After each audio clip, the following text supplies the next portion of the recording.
As I stand here today, I want you all to imagine for a moment a world where the air we breathe is pure, where the rivers run crystal clear, and where every living being survives harmoniously.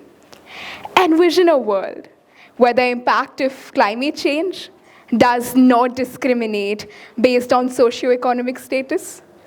A world where the burden of environmental degradation does not fall disproportionately on the shoulders of the most vulnerable. That, my friends, is a world that we strive for, a world of climate justice. But now just come out of the imagination and let's do a reality check of our Earth, where the air we breathe is polluted, where the rivers run contaminated, and where every living being struggles to survive amidst this chaos.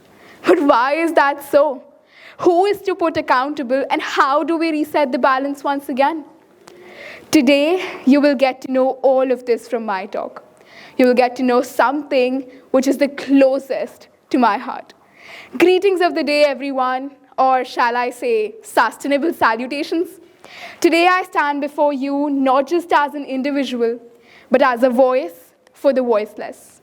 A voice for the forgotten, the marginalized, and the generations yet to come. Today, I speak about a pressing issue that affects all of us, an issue that demands our immediate attention and collective action: climate justice. The reality we face today is starkly different from what I said in the beginning.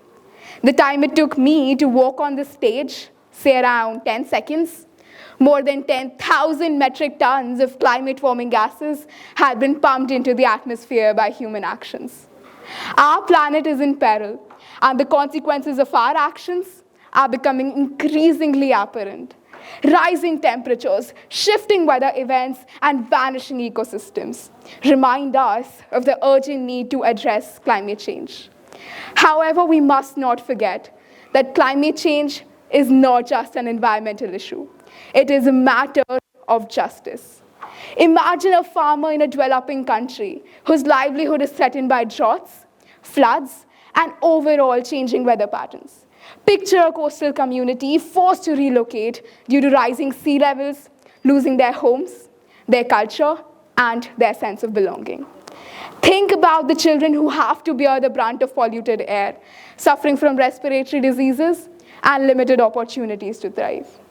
However, these are not just isolated incidents. They are the injustices of our time. But how do we achieve climate justice? It all begins with education and awareness, empowering individuals with knowledge about the interconnectedness of our actions and the environment. We must foster a sense of responsibility and global citizenship, encouraging sustainable practices at every level of society. We must also remember that climate change is a movement driven by people, the activists, the communities, and the youth who refuse to be silenced.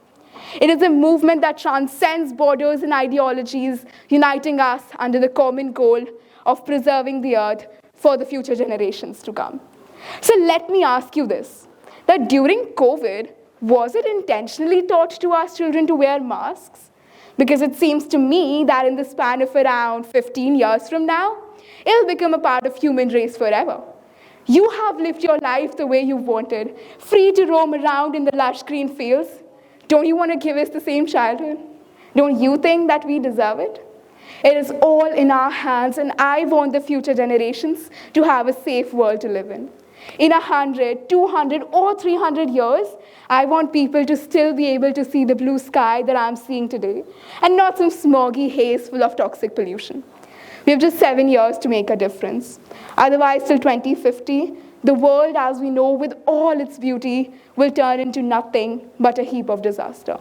And quoting the great Indian prophecy, only when the last tree has been cut down, the last fish caught, and the last stream poisoned, will we realize we cannot eat money. Thank you so much for listening to me.